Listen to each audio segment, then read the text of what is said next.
Okay, so for my presentation, I'm going to be talking about lab-grown foods, otherwise known as cruelty-free foods or healthy meats or whatever you want to call it.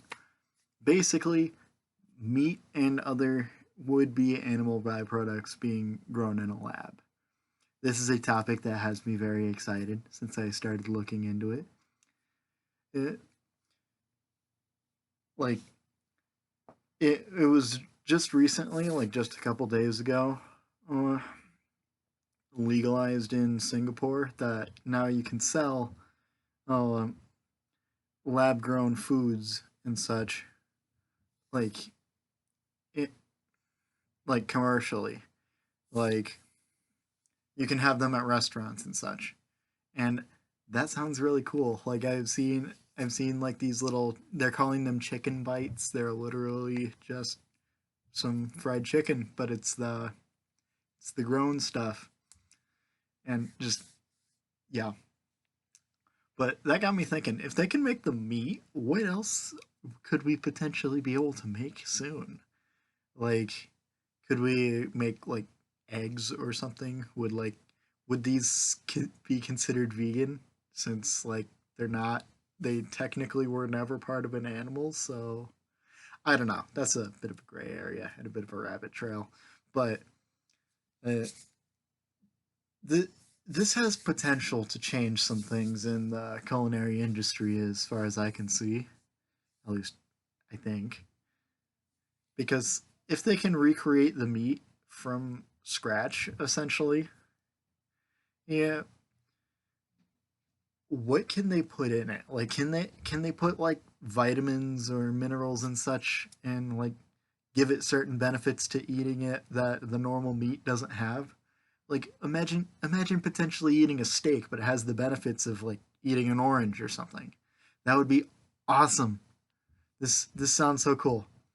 I mean, I don't pretend to know how the actual process works, but just the potential of certain ingredients be having new substitutes that we create through science, that's just such a cool concept to me.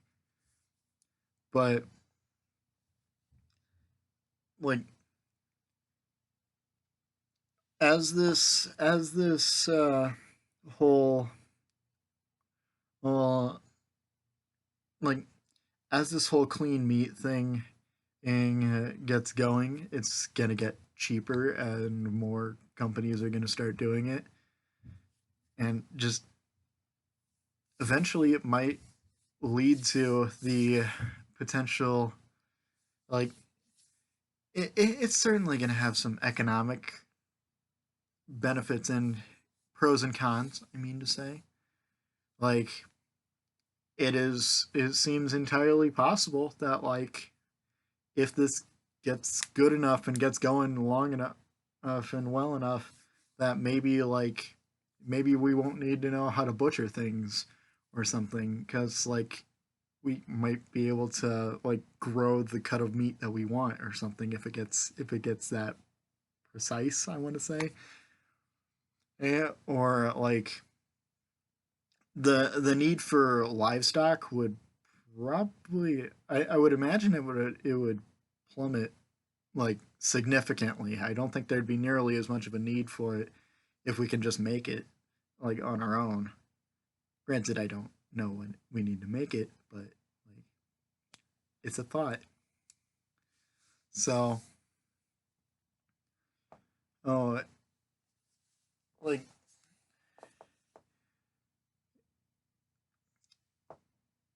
if this gets going, yeah, this could be very interesting, I think. I don't really know what else to say, but like if this is anything, if they can make it anywhere near as good as like the Impossible meats and stuff, if you had that, I really love those things. Those things are great. Yeah. If it's anything like that and becomes like popular and cheap, maybe even eventually cheaper than the actual animal, then this could be really fun and interesting. I'm curious to see where this goes, but like I don't know.